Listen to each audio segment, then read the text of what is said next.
I was 24 years old the day I sold myself. Not all of me. That is what I told myself when I walked through the iron gates of the Salvatore estate on a cold Tuesday morning, my good shoes clicking on the stone path and my hands shaking inside my coat pockets. I told myself I was only selling for 9 months. Just time. Just my body. Not my soul. Not my name. There were 8 of us that morning. 8 women sitting in a long white room with high ceilings and no warmth, each of us called there by a different story but the same desperation. I did not look at the others. I stared at my hands. My sister Dara had been in the hospital for 11 months. The bills had eaten everything, our savings, our mother's jewelry, the small car I had bought with 2 years of nursing work. The doctors said she had maybe 4 more months if we kept the treatments going. 4 months cost more money than I would earn in 3 years. So there I was. Victoria Salvatore entered the room the way weather enters a place. You felt her before you saw her. She was tall, sharp-boned, and dressed in ivory from throat to ankle. Her eyes moved over the 8 of us the way a person checks fruit at a market. She did not introduce herself. She did not need to. Everyone in the city knew the name, Salvatore. She walked slowly down the line. She stopped in front of me for a long time. I did not look away. I thought looking away would cost me the job. It did not. She selected me. The contract was placed in front of me by a man in a grey suit who smelled of expensive cologne and had the eyes of someone who had witnessed things he would never repeat. $20,000. I would carry the Salvatore air. I would be healthy. I would be provided for. I would not ask questions. When the baby was born, I would sign the secondary papers, take the remaining payment, and disappear. Simple. Victoria leaned close to me before she left the room. Her perfume was heavy and cold, like flowers kept too long in a sealed room. I leave for 7 days, she said quietly. When I return, the matter should be settled. Do not make this complicated, girl. She left. The man in the grey suit led me upstairs. I stood outside a heavy wooden door for what felt like a long time. Then I knocked. Come in. The room was large and dark except for the city lights pressing through the tall windows. He was standing with his back to me, looking out at the skyline. Charles Salvatore. I had seen his photograph in papers, in magazines. In photographs, he looked composed, untouchable, like something carved rather than born. In person, he was worse. He was real. He turned slowly. Come over here, he said. I walked forward. My heart was a stone dropping through deep water. His eyes moved over my face with no expression I could name. Not cruelty, not kindness. Something colder than both. Pull your clothes, he said. My throat tightened. I thought of Dara in her hospital bed. I thought of the machine that breathed for her some nights when her lungs forgot how. I did what I came to do. I wept the entire time silently, my face turned away, my tears soaking into the silk of the pillowcase. He did not see them. Or if he did, he said nothing. When it was over, I lay still in the dark and listened to him move across the room, and I thought, this is the price. This is what love costs when the world gives you nothing else to spend. I did not sleep that night. I watched the city lights until morning came grey and quiet through the tall windows, and I told myself I had done what I had to do, and that one day I would forgive myself for it. 4 days into my stay at the estate, someone tried to take me. I had been given a room on the 2nd floor, quiet meals brought on a tray, and instructions to stay within the garden walls when I walked. I was not a prisoner, exactly. I was an asset. There is a difference, though not a large one. I was in the garden when the men came over the east wall. 3 of them, moving fast, speaking in low, urgent voices. One of them grabbed my arm before I could scream. Then Charles was there. I do not know how to describe what I watched in the next 4 minutes except to say that he moved through those men like they were made of paper. When it was over, he was breathing hard, and I was standing against the garden wall with my back pressed into the cold stone and my whole body shaking so badly I could not speak.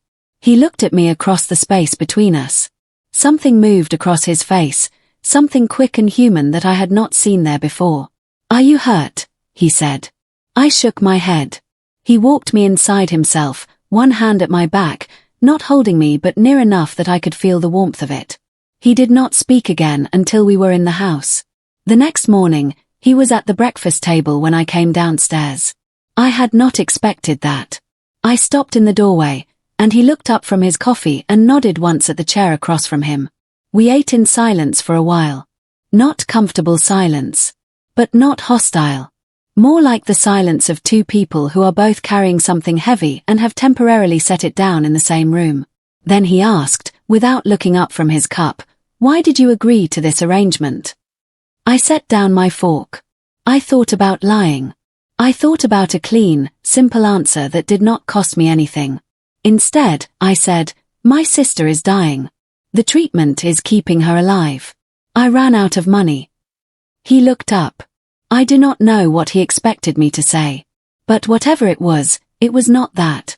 He looked at me for a long moment, his coffee cup still in his hand, and something in his face changed.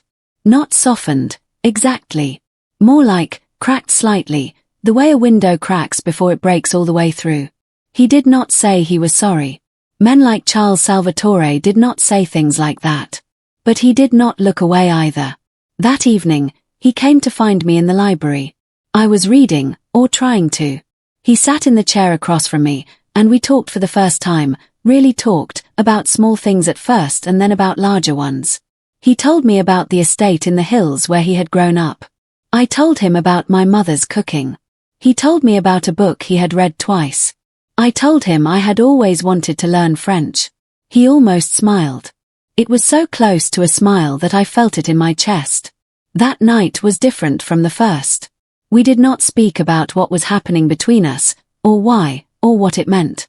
I think we both understood it was a parenthesis, a moment that existed outside the contract, outside the cold world he lived in. His hands were careful. He looked at my face this time. He looked at me like I was a person. I fell asleep feeling something I had no right to feel. When I woke in the morning, his side of the bed was cold. He was gone. No note. No word. Just the empty space where he had been, and the city noise coming through the windows, and me lying very still in the grey morning light, understanding that I had made a mistake I could not afford. I had begun to feel something. And feeling something, in a place like this, was the most dangerous thing of all. Victoria returned on the 7th day. She confirmed the pregnancy with 2 doctors present and a coldness in the room that I felt on my skin like winter air. Charles had not come back. Not that day. Not the next week, not the month after. The estate ran smoothly without him. Men came and went. Victoria managed everything from the West Wing with her quiet, clipped efficiency. I was provided with healthy food, regular appointments, and a small room that grew slowly warmer as I filled it with books and small things I bought on my supervised walks. I was 9 months alone in that house with a woman who looked at my body as a vessel and at me as an inconvenience.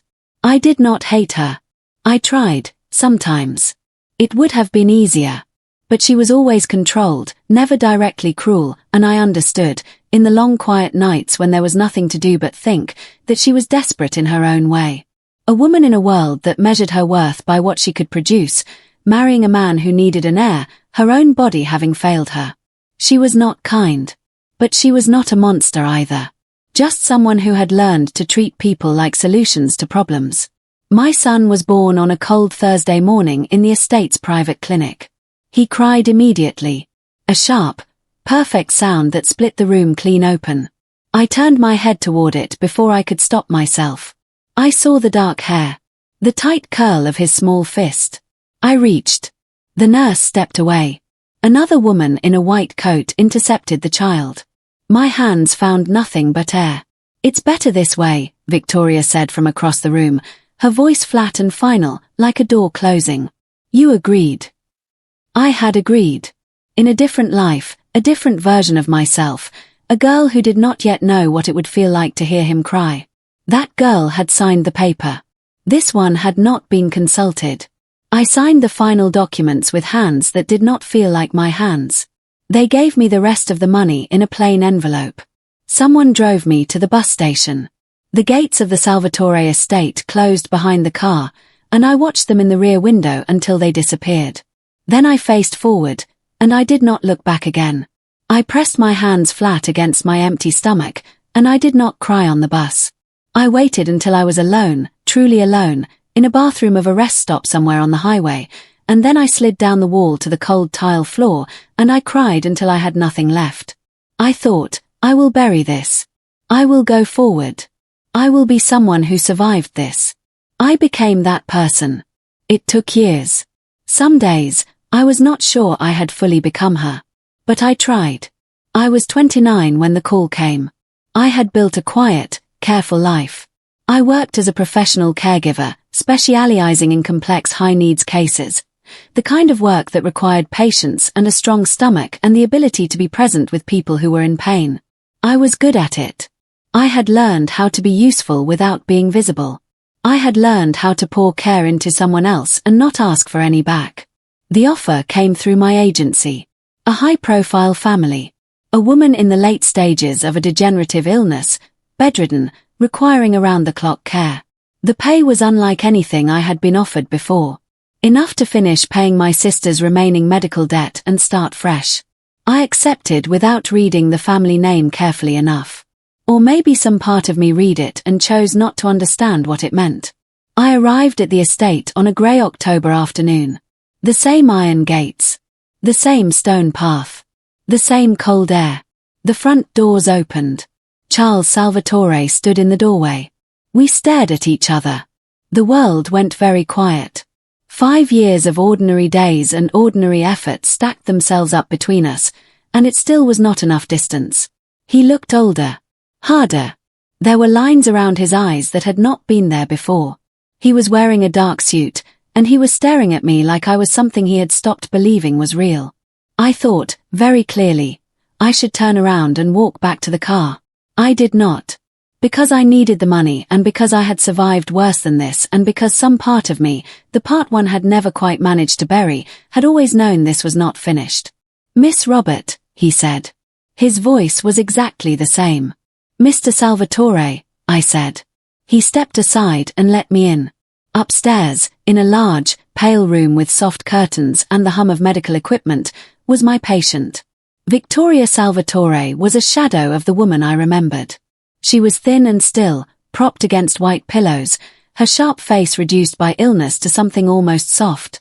She opened her eyes when I entered, and I saw the flash of recognition in them, and then I saw something else, something that looked, briefly, like shame.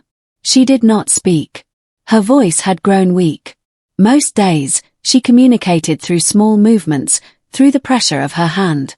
I set down my bag. I checked her chart. I took her pulse with steady, professional hands. She could have had me removed. She had the money, the influence, the staff. Instead, she watched me work and did not call for anyone, and kept whatever she felt about my presence locked somewhere behind her tired eyes. I told myself it was because she had no fight left in her. I was probably right. But sometimes, late at night when I sat beside her bed in the blue quiet of the room, I thought there was something else in her stillness. Something that might have been relief. As if she had been waiting, without knowing it, for the person most entitled to hate her to walk through that door and choose not to. I met Leo on my 3rd day. I heard him before I saw him, a crash, then a howl of rage from down the hall, then the fast retreat of footsteps that I guessed belonged to a fleeing nanny. I followed the sound to the playroom. He was standing in the middle of a spectacular disaster. Toys everywhere. A lamp knocked sideways. A full cup of juice seeping into the rug. He was small and furious and dark-haired, and his eyes they were his father's eyes, exactly, but bright with fire instead of ice. He looked at me. He picked up a toy car, heavy and metal, and threw it at my head. I ducked. It clipped my ear. It hurt. He waited for me to do what they all did, gasp, flinch back, rush out, come back later with a soft voice and a bribe. I walked into the room. I picked up the toy car from where it had landed. I crouched down to his level so we were exactly eye to eye. That, I said calmly, is not going to happen again. He blinked. You can be angry, I said. Angry is fine. But if you throw things at people, you lose the things. Simple. I held the toy car and did not give it back. I looked at him steadily and waited. His face went through several expressions very fast, rage, calculation, and then something new that he clearly did not know what to do with, curiosity. "Give it back," he said. "When you clean up the juice." "I'm not cleaning up the juice. I'm the boss." I almost smiled. "You're 5, I said. "Clean up the juice." He cleaned up the juice. Not well, and not without muttering things under his breath that a 5-year-old definitely should not have known how to say. But he did it. From the doorway, I felt eyes on me. I looked back. Charles was standing there watching, his expression unreadable in the way that I now understood meant he was feeling something he could not afford to show. Leo looked up at me when he was done, wiping his hands on his very expensive trousers. "What's your name?" he said. "Anna," I said.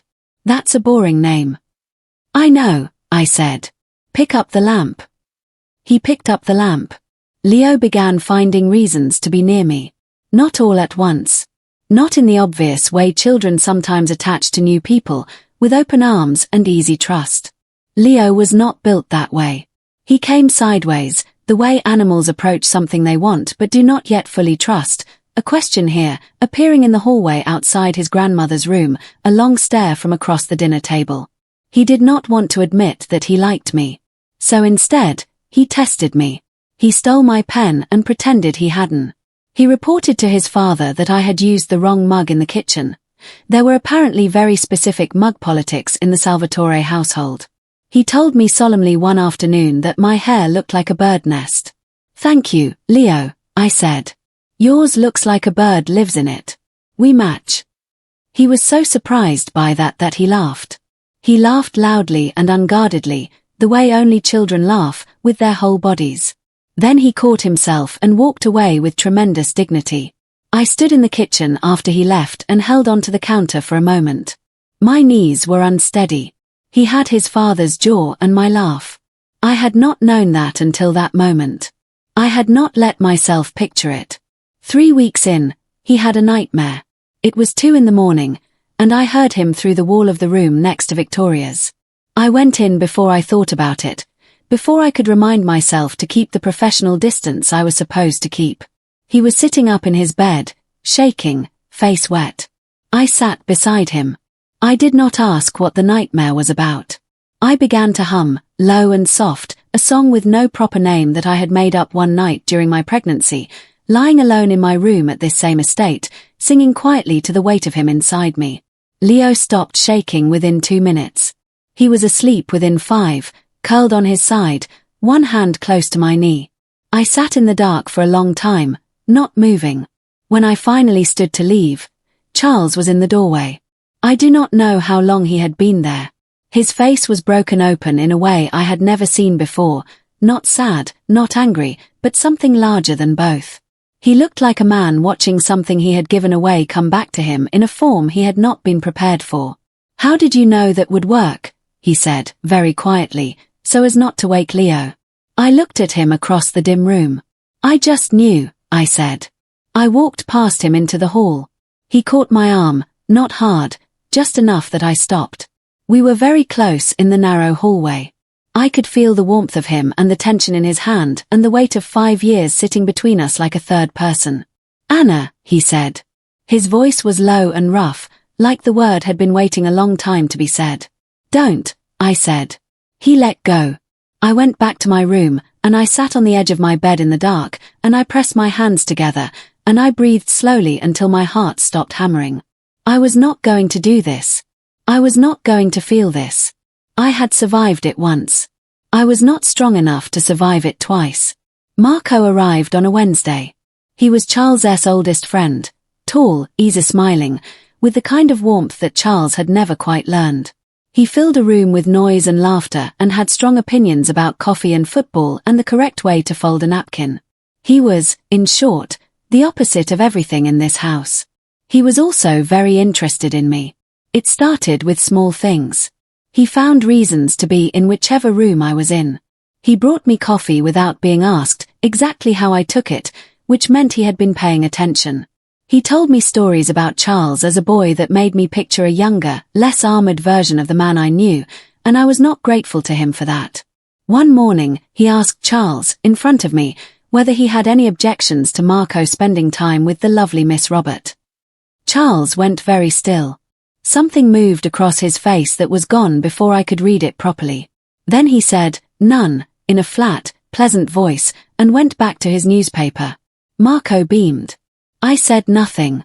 But that evening, Charles found a reason to be in every room where Marco and I were together. He did not sit with us. He stood at a distance, near the window, in the doorway, at the far end of the kitchen, always occupied with something else, never looking directly at us, but present. Always present. On Thursday, the vase that Marco had specifically told Charles the first admired disappeared from the hallway. On Friday, the kitchen was suddenly being renovated in the one corner where Marco and I had taken to having afternoon coffee, making it impossible to use.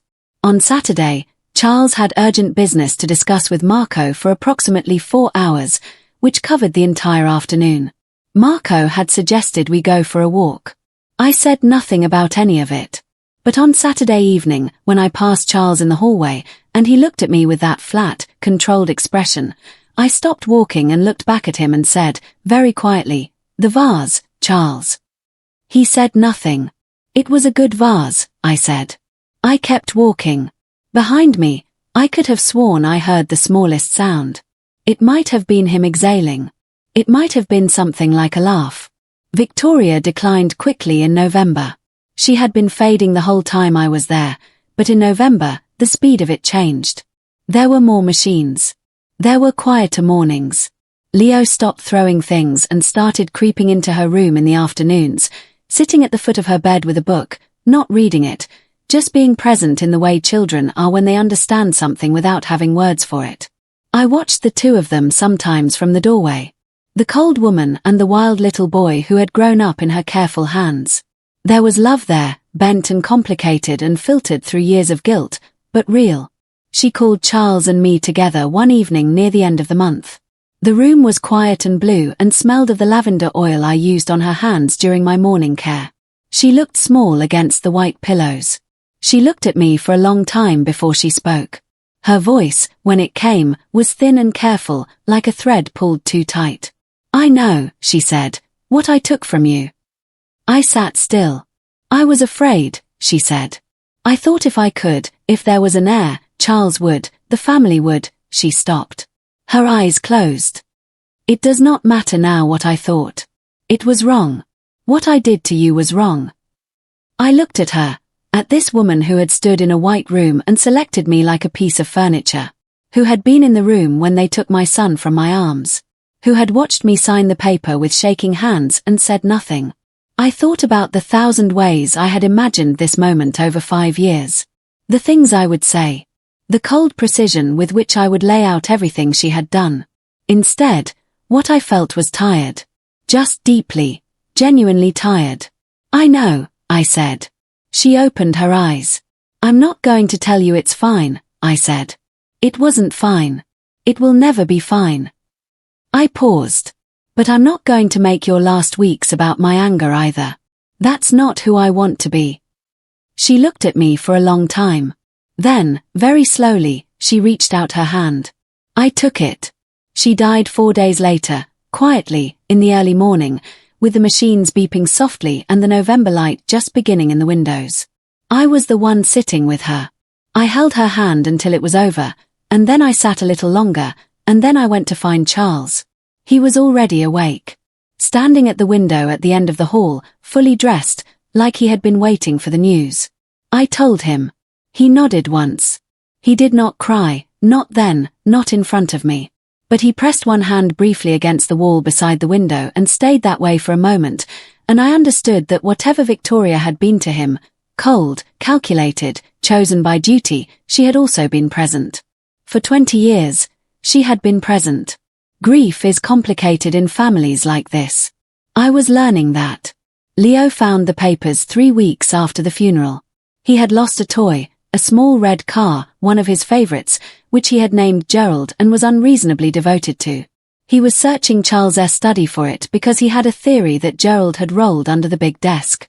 He was 6 weeks away from turning 6 and had no concept of which rooms were out of bounds when Gerald was missing. I was in the garden when he found me. He came running across the dead winter grass with papers clutched in both hands, his face confused and tight in a way that made my stomach drop before I knew why. "Anna," he said. "Anna, why is your name on my papers?" I went still. He thrust them at me. A photocopy of the original contract. My name.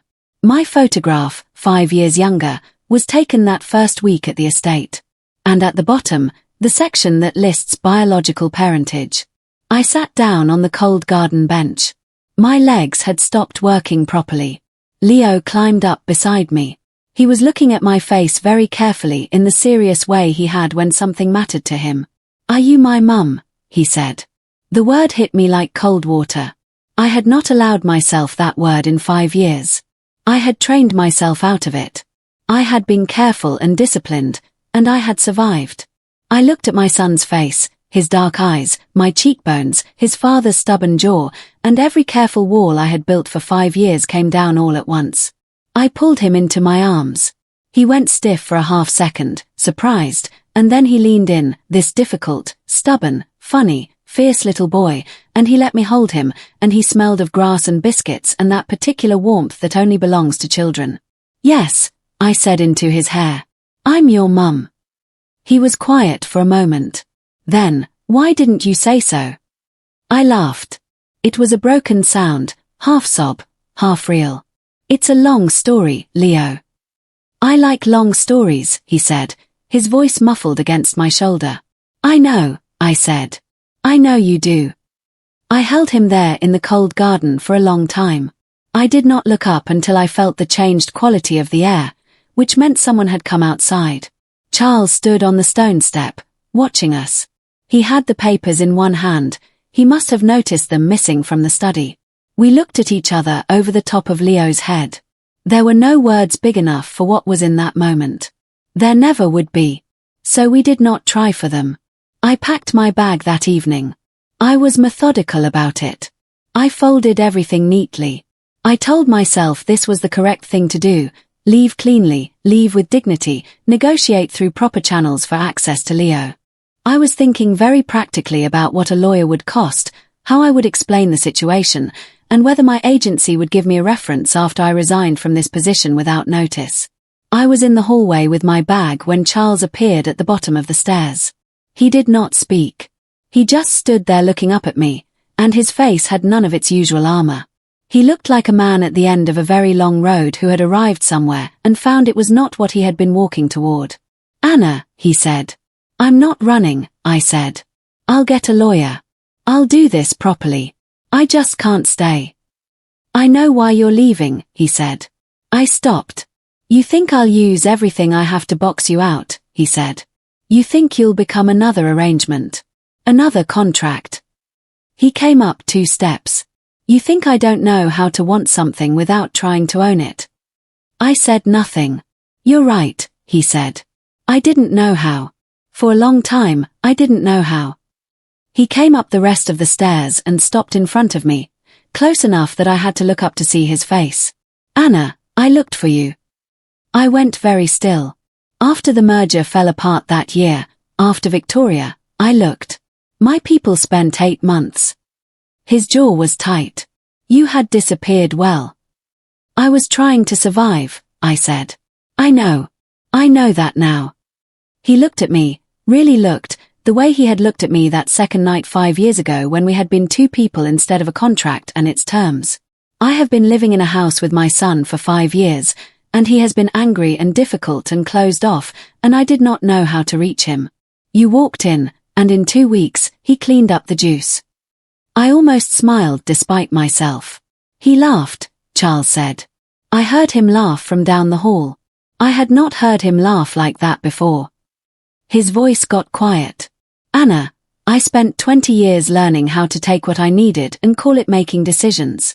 I don't want to do that anymore. I'm not going to offer you a contract. I'm not going to make this about the estate or Leo's legal status or what my lawyers can arrange." He paused. "I'm asking you to stay. Because I want you to stay. Because Leo needs you and because I..." He stopped. I waited. "Because I have missed you," he said, Every single day for 5 years, and I did not let myself know that until you walked back through that gate and I felt the whole last 5 years disappear in 3 seconds. The hallway was very quiet. Outside the window, the winter garden was silver and still. I looked at this man, this impossible, guarded, complicated man who had once disappeared from my bed without a word and who had, I was now understanding, spent years looking for me in his own silent, stubborn way.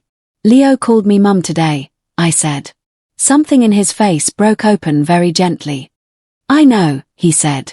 He told me. He used it twice at dinner and watched my face both times to see what I would do. What did you do? I said your mother is right about Gerald living under the desk, he said. And then I found Gerald. I laughed. A real laugh, unguarded and whole. He watched it as a man watching the sun rise on something he had stopped expecting. I set my bag down. I have conditions, I said. Name them. Leo never finds out through a piece of paper again. We tell him everything he's old enough to understand, when he's old enough to understand it. Yes. I keep my work. My career doesn't disappear because I'm here. Yes. And if you ever vanish from a bed without leaving a note again, I said, I will not be here when you come back. He was very quiet. Then, I should have left a note. You should have stayed, I said. Yes, he said. I should have stayed. We stood in the hallway for a long moment, the bag at my feet and 5 years between us, and a small boy asleep down the hall who had his father's eyes and my laugh and the stubbornness of both of us combined. Then Charles reached out and took my hand, carefully, with both of his, the way Leo had once held a very fragile thing he was not sure he was allowed to keep. Stay, he said. I stayed. Gerald, the toy car was found under the desk. Leo announced at breakfast the following morning that since Anna was his mum and his dad's, he paused here and squinted at Charles with tremendous suspicion before deciding on person. Then Gerald officially belonged to all 3 of them. He was then confiscated for 20 minutes for throwing a piece of toast at the kitchen window. He did not argue about the confiscation. He did, however, narrate the injustice of it at length to the wall. Some things, it turns out, cannot be contracted, cannot be arranged, cannot be bought, timed, or managed by anyone. They simply happen, slowly, stubbornly, at great cost, and they are, when they finally arrive, exactly enough.